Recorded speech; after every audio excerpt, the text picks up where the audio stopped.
नोटों में भगवान मकड़ी रानी। ये कवर चित्र है दोस्तों।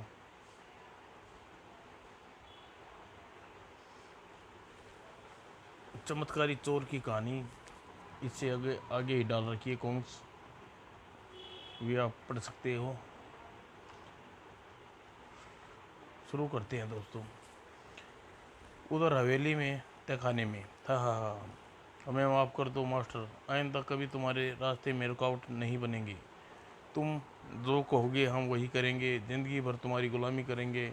हमें अपना असली रूप दे दो। हम वादा करते हैं तुम्हारी 7 पुश्तों तक कोई पुलिस में नौकरी नहीं करेगा। हम तुम्हारे हाथ जोड़ते हैं, हमें अपने बीवी बच्चों के पास लौट जाने दो। और हठा करते हुए रहस्यमय स्या आकृति हाल में मौजूद अपने आदमियों को एक तरफ पलट कर गुर्राया। देख रहे हो इन्हें, यही हाल तुम लोगों का भी हो सकता है। रहम मास्टर रहम, इससे पहले हमारा कहर इससे पहले कि हमारा कहर तुम पर टूटे, बताओ पूरी एहतियात के बावजूद पुलिस इस हवेली में कैसे पहुंची? कौन है वह गद्दार? हमने आपको नमक खाया है मास्टर, झूठ नहीं बोलेंगे। कल शाम मोटरसाइकिल पर सवार 2 लड़के ने हमारी कार का पीछा करते हुए कोशिश ज़रूर की थी, लेकिन हमें उसे डांस देकर निकल निकल गए थे। यह झूठ बोल रहा है मास्टर, वे 2 नहीं 3 थे। अब मेरी समझ में आया कि वे लड़के हवेली तक कैसे पहुंचे। फिर चौकीदार रात फिर फिर चौकीदार रात को हवेली में दाखिल हुए। अजय विजय टिंकू के हुई मुलाकात के बारे में मास्टर को बताने लगा। जैसे ही वह खामोश हुआ, मास्टर दौड़ा, और तुमने उन लड़कों को लौट जाने दिया? मूर्ख लड़के तुम्हें पहचान लेंगे, इसलिए तेरा जिंदा रहना खतरे से खाली नहीं है। रहम मास्टर रहम। और अगले ही पल मास्टर ने चौकीदार को जरा भी तरस नहीं खाया। और अगले ही पल, ईश्वर तुम्हारी आत्मा को शांति दे। हाँ, चौकीदार की मौत का यह नज़ारा बाकी सब देखकर आदमियों की बदन में जुरजुरी से दौड़ गई।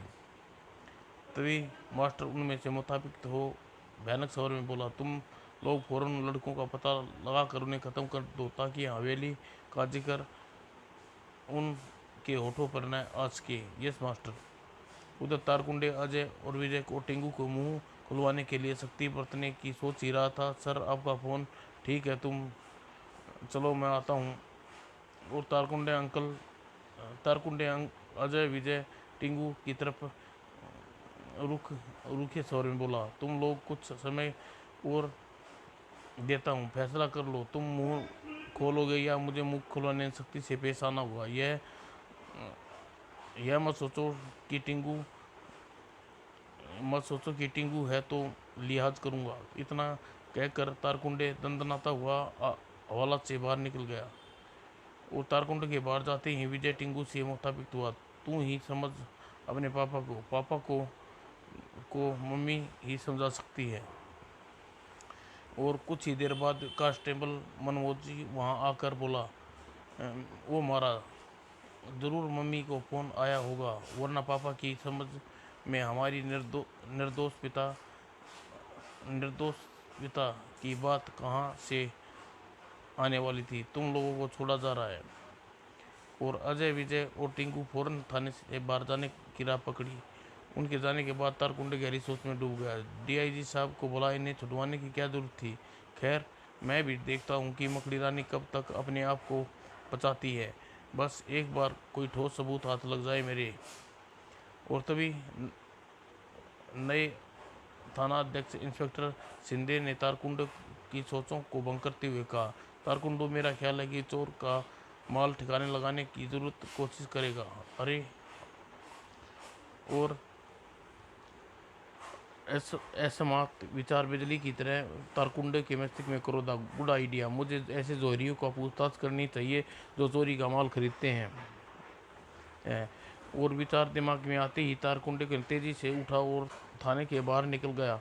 और शाम करीब 5 बजे रहे थे। और बिना समय गवाए तारकुंडे ने टैक्सी पकड़ी और सीधा जोहरी बाजार में पहुंचा। फिर पूछताछ करते हुए सेठ लल्लन की दुकान में घुसा। आइए आइए दरोगा साहब, आपने क्या तकलीफ़ की, मुझे बुला लिया होता है। ऐसा लगता है ये पहले इसे कहीं देखा देखा है, पर कहाँ। लल्लन लोहार लोहार बनने लोहार वाले को पहचानने की कोशिश करता हुआ तारकुंडे काउंटर पर निकट पहुंचा। फिर उसने हीरा जेब से निकाल कर सामने रखते हुए बोला, ये हीरे को पहचानते हो ललन मियाँ? ऐसे हीरे और भी तो होंगे तुम्हारे पास। बिल की बिला काफ़ी कीमती मालूम होता है। और ललन ने हीरा हाथ में ले के गौर से मुआयना करते हुए बोला, मुद्दत हो गई ऐसा लाजवाब हीरा आंखों के सामने नहीं गुजरा। ज़्यादा बनने की कोशिश मत करो लल्लन मियाँ, मुझे पक्की खबर है मिली है चोरी के हीरे तुम खास तिजोरी कमज़ोरी है। अगर तुमने आजकल में किसी से ऐसे हीरे का सौदा किया है तो बिना हिलजुल बता दो, वरना। कुछ देर नानुकर करने के बाद लल्लन लोहार लाहौर वाले ने हीरे के आभूषण खरीदने की बात स्वीकार कर ली। काफ़ी सस्ते दाम पर दे गए थे। सो नियत फिसल गई। कौन थे वे? धीरे बोलिए सरकार, दीवारों के भी कान होते हैं, अगर उनमें कानों में बात पहुंच गई तो समझ लो मेरी खैर नहीं। खैर तो अब भी तुम्हारी नहीं। ललन मियाँ, मेरे सवाल का सीधी तरह जवाब दो। बताता हूँ सरकार, पहले भीतर चलिए। क्यों मेरी जान मुश्किल में डाल रहे हैं? और बड़ा खतरनाक आदमी है वह। अगर वह उसे पता चल गया कि मैंने आपको उस के बारे में कुछ बताया तो यूं ही गर्दन हलाल कर रख देगा मेरी। ठीक है अंदर ठीक है अंदर, पर ध्यान रखो, होशियारी दिखाने की कोशिश की तो हड्डी पसली तोड़ डालूंगा। और फिर तारकुंडे लन लाहौर लाहौर को वाले को एक भीतर कैबिन में पहुंचा और बोला, हाँ तो अब हाँ तो आप बोलो कौन है? बताता हूँ हुजूर, सब कुछ बताता हूँ, पर वादा कीजिए आप इस मामले में मेरा नाम जाहिर नहीं करेंगे। मेरा समय बर्बाद मत करो। तभी दूसरे पल तारकुंडे मूर्छित होकर ढेर हो गया। जो हुक्म सरदार, इसे अड्डे पर ले जाने का प्रबंध करो भीमा, मैं मास्टर को खबर करता हूँ। और ललन मियाँ के जाते ही भीम अपने काम में जुट गया। और थोड़ी देर बाद, अमा एहतियात से रखना, शीशे का सामान टूटना टूटना हो। जल्दी ही ताबूत को सामने खड़ी सफ़ेद मेटाडोर में रख दिया गया। और फिर जैसे ही मेटाडोर आगे बढ़ी, तुरंत एक कार तुरंत मेटाडोर के पीछे लग गई। फिएट को स्वयं मकड़ीरानी ड्राइव कर रही थी। अगर यह तारकुंडो को नजर रखनी तो शायद तारकुंडो का पता लगाने मुश्किल हो जाता। लेकिन अब एक बात तो साफ है, चमत्कारी चोर के आदमी शहर के चारों ओर फैले हैं। लल्लन लोहार वाला कोई सच्चाई का प्रमाण है। फिर आधे घंटे बाद मेरा शक ठीक निकला। ये लोग हवेली की ओर जा रहे हैं जिसका जिक्र अजय ने किया था। मुझे कार को यहीं छोड़ देनी चाहिए। हो सकता है चमत्कारी चोर के आदमी इलाके की निगरानी कर रहे हों। और कार को कच्चे रास्ते से हटकर वर्षों की ओट में खड़ी कर मकड़ी रानी छलावे की तरह आगे बढ़ने लगी। और कुछ ही देर बाद, गाड़ी वापस ले जाओ और मेरा फ़ोन पर इंतज़ार करो। ये तो ये यह है चब, चबूतरे का राज। ठीक है सरदार। और लोहार वाले नज़ारे से ओंझल होते ही चबूतरे का भाग भी बंद हो गया। अगले ही पल भीमा मेटाडोर लेकर वापस लौट गया। इसके बाद देखूंगी, पहले चमत्कारी चोर से निपट लूँ। और दूसरे पल मकड़ी रानी गुप्त रास्ते की बजाय जंगल के रास्ते से हवेली की ओर चल पड़ी। हवेली में पहुंचकर मकड़ी रानी ज़्यादा वक्त न लगा। और मकड़ी रानी अपनी बेल्ट का बटन दबाया और पलक झपकते ही हवेली की छत पर पहुंच गई। फिर समय गवाए बिना ही अंधेरी में सीढ़ियों को चढ़ती हुई नीचे उतरने लगी। कुछ ही देर बाद मकड़ी रानी हवेली के अंडरग्राउंड फ्लोर पे। ऐसा लगता है जैसे हवेली में वर्षों से वीरान है। और तभी सचमुच भूतिया हवेली लगती है। हवेली के अंदर से भी कोई रास्ता तहखाने तक जरूर जाता होगा। मुझे जल्दी से रास्ते का पता लगाना होगा। गुप्त रास्ते की खोज में मकड़ी रानी एक अन्य सुसज्जित कमरे में पहुंची। सारी है वीरान हवेली में यह कमरा ऐसा साफ सुथरा, लज्जित, इसमें कोई रहता है। हो सकता है इस कमरे में वह खाने का गुप्त द्वार हो। और अनजाने में मकड़ी रानी का हाथ पलंग की पुस्त पर स्विच पर दबाते ही खर्र, ओह, यह फर्श नीचे धस रहा है। कमरे के सामान अपनी जगह मौजूद है। अजीब तिलस्म है। और कुछ देर बाद फर्श स्थित हो गया। ओह, तो यह तहखाने का तिलस्म द्वार। और मकड़ी रानी गैलरी में पहुंची। घर मकड़ी रानी ने आगे बढ़ कुछ दूर जाने के उपरांत गैलरी के मोड़ पार किया। ओह, यह क्या भीमा! यह आवाज़ तो ललन लोहार वाले की मालूम होती है। अगर अगले ही पल मकड़ी रानी खुले द्वार के अंदर झांका। इन्हें काली माँ के मंदिर में इसी बहाने बुलाया और उसका काम तमाम कर दो, समझ गए ना। इस बीच मकड़ी रानी के दबे कमरों से अंदर आ गई। वो तो वे छोकरे हवेली के मालिक का पता लगाने की कोशिश कर रहे हैं, तो तुम उनकी पूछताछ आसान कर दो नहीं देते। जैसे ललन लोहार अपना रिसीवर कैडेट्स पर रखा और मुड़ा। कौन हो तुम मकड़ी रानी? तुम यहाँ? तेरी एक एक बात सुन सकी हूँ। अब तुम कानून की नज़रों में धूल झोंकता रहा। मुझे धोखा देना इतना आसान नहीं। ललन लोहार, लाहौर उर्फ डाकू लखन सिंह, अब तू मेरे हाथों नहीं बच सकता। मुझे यहाँ आकर और मेरी असलियत जानकर अपनी मौत को दावत दी है मकड़ी रानी। कहने के साथ ललन ने तेजी से हाथ टेबल के रिवॉल्वर की ओर बढ़ा, लेकिन उसकी सारी फुर्ती धरी की धरी रह गई। और चोट की परवाह किए बिना लखन सिंह ने अपना आपको संभाला और घायल चीते की तरह मकड़ी पर झपटा। अब तुझे जिंदा नहीं छोड़ूंगा मकड़ी रानी, तू आजा बच्चू, अभी मजा चकाती हूँ। और जैसे ही ललन लोहार मकड़ी रानी के करीब पहुंचा, गू गू गू, मास्टर बॉल मास्टर कहाँ है? तारकुंडे और कहाँ रखा है? मकड़ी रानी ने बहा का कसाव में लखन की गर्दन क्षण पर बढ़ती जा रहा था। अगर तूने जल्दी ही जवाब न दिया तो तू जिंदा नहीं छोड़ूंगी। बताता हूँ, छोड़ो मेरी गर्दन। गर्दन पर कसाव कम होने पर लखन बोल उठा। इंस्पेक्टर तारकुंडे, यहाँ तहखाने में एक कमरे में बेहोशी की हालत में कैद है और यहाँ नहीं जानता कि मास्टर कहाँ है। तू ऐसे नहीं बताएगा।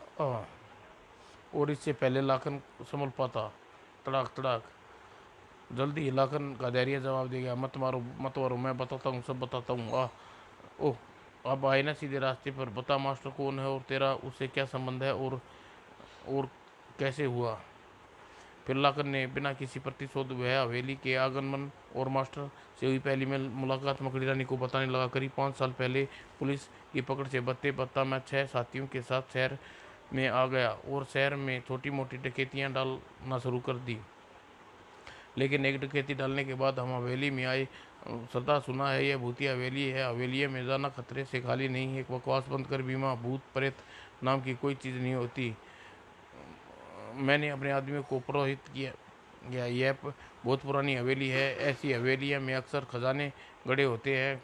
अगर किस्मत ने साथ दिया तो हमारे हाथ वारे न्यारे हो जाएंगे। ठीक है सरदार, जैसे तुम्हारी मर्जी।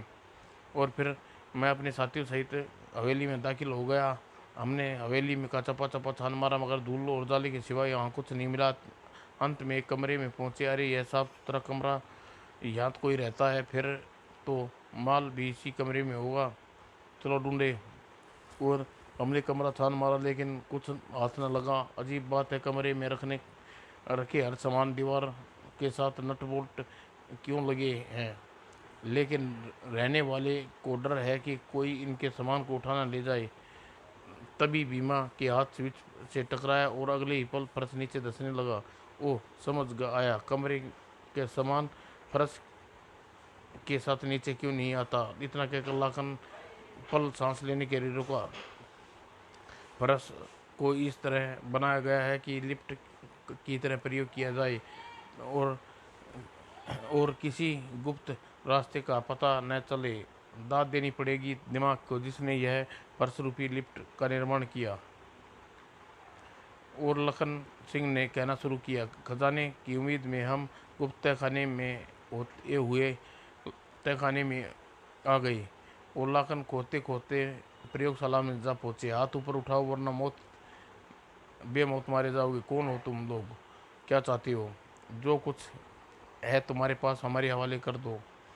इस वक्त मेरे पास कुछ जो कुछ है, कुछ था, मैंने अपने रिसर्च में लगा चुका हूँ। लेकिन अगर तुम मेरा साथ दो तो एक दिन तुम दोनों दुनिया के सबसे बड़ा अमीर बना दूंगा। वो कैसे? फिर मास्टर ने अपनी चमत्कारी पोशाक के बारे में बताया और बताया कि उसने अपने प्रयोग को थोड़ा वक्त और लगेगा और प्रयोग को पूरा होने के में धन की आवश्यकता भी पड़ेगी।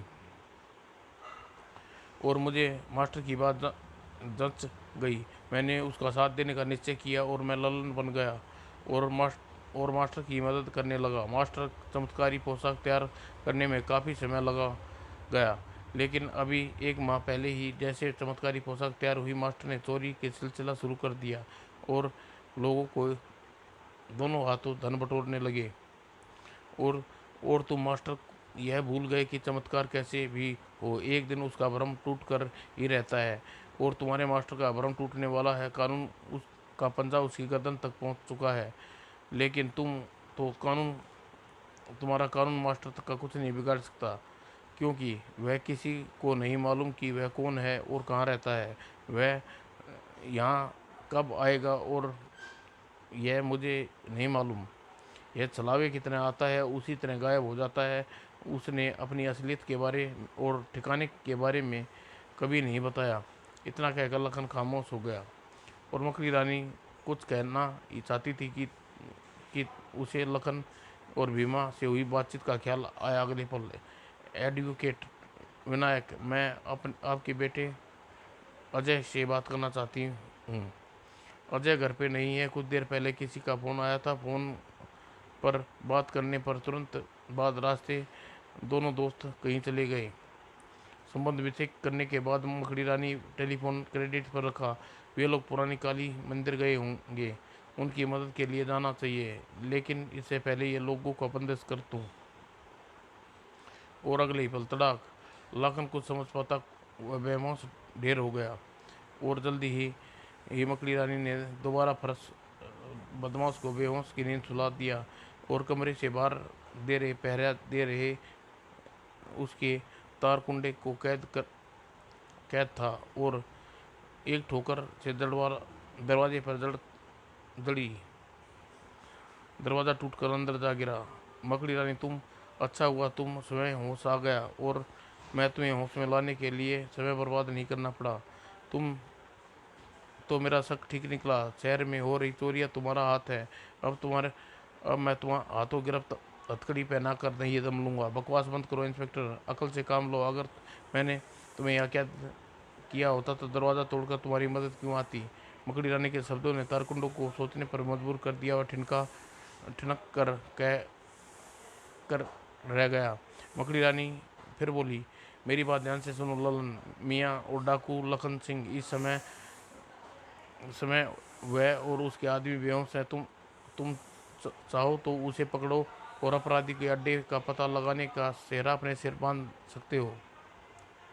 और इतना कहकर मकड़ी रानी वापसी के लिए चल पड़ी। लेकिन सुनो तो, मकड़ी रानी नहीं रुकी और अज्ञात फोनकर्ता द्वारा भेजी गई कार में अजय विजय टिंकू पुरानी काली माँ के मंदिर के सामने उतारा।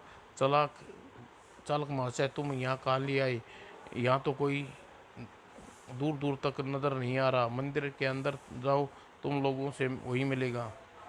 और कार कार चालक बताने पर तीनों मंदिर में पहुंच गए। कोई है, यहाँ तो अंधेरे के सिवा कुछ नहीं है। जरा टॉर्च जलाओ विजय, मुझे डर लग रहा है। तुम्हें इतना डर लगता है तो साथ ही क्यों आया था? और जलजलाते हुए टॉर्च जलाई और फिर अगले ही पल मंदिर के भीतर भाग में प्रकाश से नहा गया। धोखा। तुम्हें हवेली तुम्हें हवेली के मालिक का नाम और पता चाहिए था, क्यों? नहीं अंकल, हमें किसी का नाम पता नहीं चाहिए, हमें माफ़ कर दो। और कहते ही टिंगू ने बिरकते हुए रिवॉल्वरधारी के पैरों में गिर गया। मैं तुम्हारे पैर पकड़ता हूँ, आह। और लेकिन अगले ही पल टिंगू ने हरकत की अभिप्राय समझ न पाया। और अगले पल अब हंस उल्लू की दुम फिर बहुत ठाके लगा रहा था। टिंगू, अपने आदमियों से कहो कि डंडे और चाकू फेंक दे, वरना खोपड़ी तरबूज की तरह फोड़ दूंगा। क्या देख रहे हो साले, हथियार फेंक दो। टिंगू इन सभी को भीमा अपने आदमी से मानवता मनवाता गया। और परिणाम स्वरूप भीमा उसके साथियों बिना किसी परेशानी के अजय विजय बंद बंधनों में जकड़ दिया। अजय कार चालक ने इन्हीं का साथी था। तुम जरा उसकी खबर लो, इन बदमाशों पर नजर रखता हूँ। ठीक है, मेरा इशारा मिलते ही तुम इन लोगों को बाहर ले आना। रिवॉल्वर अजय रिवॉल्वर लेकर बाहर चला गया। थोड़ी देर में अजय का इशारा मिलते ही टिंगू ने विजय के साथ भीमा और उसके साथियों को हाँकते हुए बाहर ले आए। खबर लगता है खतरा भापकर इसका साथी भाग गया। कोई बात नहीं, भाग कर जाएगा कहाँ, पहले इन चूहों को हवालात में पहुँचाते हैं की कोशिश पहुँचाने, फिर उन्हें ढूंढते हैं।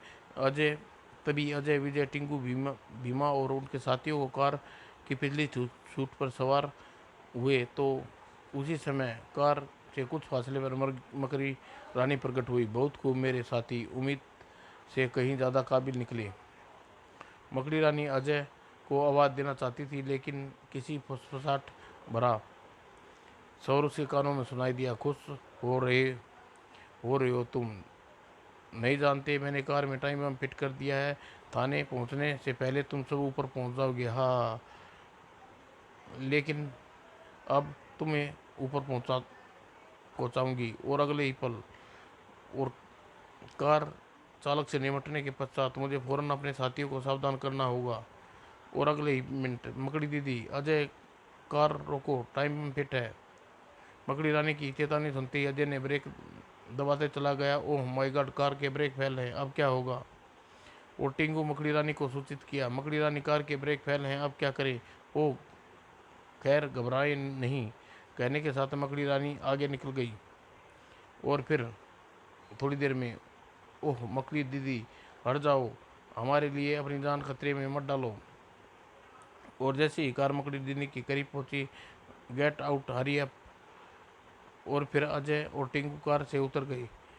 मकड़ी रानी, हमें बचा लिया। दूसरे के लिए गड्ढा खोदने वाले का यही अंजाम होता है। और कार अभी कुछ ही दूर गई थी। दीदी, आज आपने सही समय पर पहुंचकर हमारी जान बचा ली। तुम लोग की जान लेने की कोशिश में यह तो जाहिर हो गया कि अपराधी तुम लोगों से खतरा हो गया है। इसलिए शायद वो नहीं चाहता कि हम हवेली के मालिक के बारे में जाने। लेकिन सवाल यह उठता है कि आखिर हवेली का मालिक का पता चल जाने से क्या नुकसान होगा। शायद हवेली का मालिक का नाम रहस्य जुड़ा है। टिंगू के तर्क में काफ़ी दम है साथियों। हमें पता लगाना है हवेली का मालिक कौन है और है, लेकिन पहले तुम्हारी रिपोर्ट सुनना चाहती हूँ। हम सिर्फ इतना ही पता लगा सके हैं कि हवेली सेठ हरीराम जो जरी जरीवाला की पुश्तैनी हवेली है थी से मतलब। जब सेठ जरीराम के यहाँ पूछताछ करने पहुँचे तो उसने बताया कि 6 साल पहले उसने हवेली किसी प्रोफेसर भुवन सन्याल को बेच दी। लेकिन भुवन सन्याल के बारे में हम कुछ भी पता नहीं लगा सके। हम फ़ोन पर किसी ने सूचना दी कि भुवन सन्याल के बारे में मैं बताना चाहता है, लेकिन सिर्फ एक चाल थी। भुवन सन्याल का नाम सुनकर मकड़ी रानी चौंक पड़ी। हमारे ही कॉलेज में एक विज्ञान का प्रोफेसर था भुवन सन्याल, बड़ा ही काबिल अनुभवी था वह, पर पैसों की लोभी और बड़ा महत्वाकांक्षी था। पैसे को भगवान मानता था वह, इसलिए उसे हीन नज़रों से देखा जाता था। तभी एक दिन गायब हो गया और करीब 1 साल बाद अखबार में मैंने उसकी खुशी की समाचार पढ़ा। हाँ, याद आया, उसकी मौत एक हवेली का भी नाम जिक्र था। और पर बस ही मकड़ी रानी बुदबुदा उठी। ओह माय गॉड, यह बात मैं पहले क्यों नहीं याद आई? कौन सी बात मकड़ी दीदी? हमें फौरन सेठ हरी राम जीरावाला के यहाँ पहुँचना है दोस्तों। रास्ते में तुम सबको सब कुछ बताती हूँ। इतना कहकर मकड़ी रानी अपने कंप्यूटराइज घड़ी के जरिए फ्लाइंग क्वीन से संबंध स्थापित किया। और अगले और कुछ देर बाद, दीदी वो देखो, उड़ती हुई कार। यह है फ्लाइंग क्वीन। इसका कंप्यूटराइज इंजन आज्ञाकारी शीर्षक की तरह मेरे आदेश का पालन करता है। और जैसे ही अनोखी कार सामने सड़क पर उतरी, कार में सवार हो गई। दीदी, आपने फ्लाइंग क्वीन के बारे में हमें पहले क्यों नहीं बताया? फ्लाइंग क्वीन मेरी नवनिर्मित खोज है दोस्तों। इसके बारे में मैं फिर कभी विस्तार से बताऊंगी। फिलहाल जो मैं बताती हूँ उसे ध्यान से सुनो। फिर अजय ने सेठ जीरालाल का पता बताते ही फ्लाइंग क्वीन को अपनी मंजिल पर तूफानी गति से उड़ चल चली। मकड़ी रानी अपने साथियों को आवश्यक निर्देश देने के बाद हवेली में हुई कार्रवाई के बारे में बताती हुई बोली, अब तक इंस्पेक्टर तारकुंडे हवेली में कहते में पुलिस फार्स बुला चुका होगा और चमत्कारी चोर के अलावा सब कुछ साथी पकड़े जा चुके होंगे। और कुछ देर बाद चमत्कारी चोर भी कानून की गिरफ्त में होगा। और उस अपनी विशाल हवेली कोठी के शयन कक्ष में हीराराम जोरी बेचैनी सी हालत में चहलकदमी कर रहा था। मकड़ी रानी खिड़की के रास्ते से दाखिल हुई। कौन हो तुम? मुझे नहीं पहचाना प्रोफेसर एवं चमत्कारी चोर भुवन सान्याल? तुम्हारा खेल अब खत्म हो चुका है। हवेली पर पुलिस का कब्जा हो गया और विद्युत उपकरणों द्वारा हवेली के इर्द गिर्द फैलाए गए तुम्हारे नाटक का पर्दाफाश हो चुका है। वो तो तूने मुझे पहचान लिया। तुम्हें पहचान तो मैंने बहुत पहले ही लेना चाहिए था प्रोफेसर। तुम्हारी खुद खुशकिस्मती है कि यह बात कुछ देर बाद ध्यान आई कि हवेली में कोई 7 साल पहले खुदकुशी करने वाला आदमी वास्तव में प्रोफेसर सान्याल नहीं, सेठ जीरालाल था। और सेठ जीरालाल के विदुर होने का तुमने खूब फायदा उठाया। उसकी हत्या कर तुमने प्रोफेसर को मरवा दिया। लेकिन जीरालाल के रूप में तुम आज भी जिंदा हो।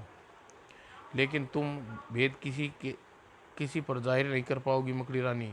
इतना कहकर प्रोफेसर ने अपने चेहरे पर जीरालाल का मास्क उतार फेंका। और फिर, तुम मुझे काफ़ी क्षति पहुंचाई है, मैं तुम्हें जिंदा नहीं छोड़ूंगा। फिलहाल मैं तुम्हें अपने अपनी जान की खैर मनाओ प्रोफेसर। और इससे पहले मकड़ी रानी हरकत में आती, मकड़ी रानी तहखाने में गिरने से ही प्रोफेसर बहुमन सैनल दौड़ता हुआ कोठी के स्थित अपनी छोटी सी प्रयोगशाला में जा पहुंचा। यह मेरी चमत्कारी पोशाक, हाय मैं बर्बाद हो गया। मेरी जिंदगी भर की मेहनत पानी फिर गया। लेकिन यह हुआ कैसे? कौन आया है यहाँ? और तुम्हारा तुम्हारा चमत्कार को ख़त्म हुआ प्रोफेसर। तुम हमारा चमत्कार देखो। कौन हो तुम? प्रोफेसर के प्रश्न का उत्तर देने की बजाय अजय ने यंत्र में लगा एक बटन दबा अगले ही पल। और फिर देखते ही देखते, ओह यह क्या किया शैतानों तुमने? तुमने मेरी जान ले इससे अच्छा तुम मेरी जान ले लेते। मकड़ी रानी इन कक्ष में दाखिल होते हुए बोली, बुरे कर्मों का बुरा नतीजा होता है प्रोफेसर। तुम कीड़े मकोड़े की तरह जीना होगा। तुम्हारे नोटों के भगवान समझा। आज वह भगवान तुम्हारी मदद नहीं करेगा। नहीं नहीं, मुझे ऐसी ज़िंदगी नहीं चाहता। मुझे मार दो मकड़ी रानी, मैं तुम्हारे हाथ जोड़ता हूँ। तुम्हें मौत इतनी आसानी से नहीं मिलेगी प्रोफेसर। अब तुम्हारे लिए एक ही रास्ता है, तुम खुद जाकर अपने को कानून के हवाले कर दो और अपने जुर्म कबूल कर लो। मैं तुम जो कहोगी मैं करूँगा। मैं सारे गुनाह कबूल कर लूँगा। मैं तो फिर तुम्हें इस अमित किरण की कैद से मुक्त करने का वादा करती हूँ।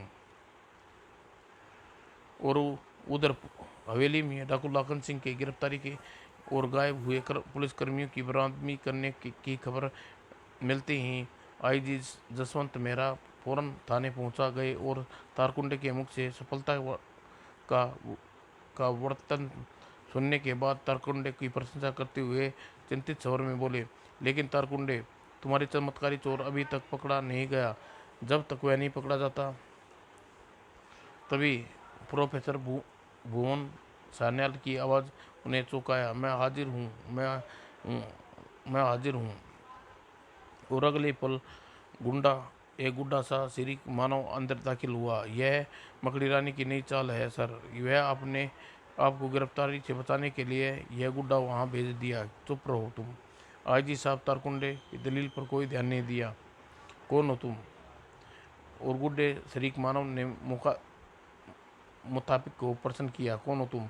मैं चमत्कारी चोर भुवन सैन्याल हूँ और आपको कानून के हवाले करता हूँ, अपने सारे जुर्म कबूल करता हूँ, कहकर उसने सारी बात डीआईजी को बताई। लेकिन हमारे उन आदमियों का क्या होगा जिन्हें तुम्हें बोना बना दिया? और तभी डॉक्टर पूनम अंदर आते हुए बोली, उन्हें फिर से असली रूप लाने की दायित्व मेरा है डैडी। बेटी तुम यहाँ क्या क्या करोगी? मैं सिर्फ इंजेक्शन लगाऊंगी जिसे मकड़ी रानी ने मुझे देकर भेजा है। तभी तारकुंडे बोला, लेकिन पूनम जी, इसका आपके पास क्या प्रमाण है? जो इंजेक्शन आप लगाएंगी वह मकड़ी रानी ने आपको दिया है, और क्या भरोसा इंजेक्शन कारगर सिद्ध होगा? ठीक उसी समय इंस्पेक्टर 4 सिपाही के साथ दाखिल हुआ। इसका प्रमाण ये है, गुलाब राय ज्वेलर्स के यहाँ चोरी करते हुए मुठभेड़ में चमत्कारी चोर ने गुड्डा बना दिया था। ओ इंस्पेक्टर भास्कर। हाँ इंस्पेक्टर भास्कर आप बीती विस्तार से सुनाता हुआ बोला, सर मकड़ी रानी की वजह से हम नया जीवन मिला है सर। हाँ सर, हाँ साहब ठीक कह रहे हैं। और कांस्टेबल द्वारा इंस्पेक्टर कथन की तफ्तीश करने पर आईजी साहब चिंतित हो गई। वे डॉक्टर पूनम से मुखातिब होकर बोली, बेटी अब देर मत करो, तुम अपना काम शुरू कर दो। हमें जानते हैं मकड़ी रानी देश की सच्ची बेटी है, हमें उस पर गर्व है। और इंस्पेक्टर तारकुंडे खामोश रहना ही उचित समझा। बेटा तारकुंडे चुप रहे वरना हो जाएगा कुंडा। मकड़ी रानी तो हाथ से इस केस की सफलता की सूरत में भी हाथ धोना पड़ेगा। जैसा मौका देखा वैसा ढंग अपनाओ। या और तारकुंडे अपनी चालाकी मन ही मन हंस पड़ा। समाप्त दोस्तों।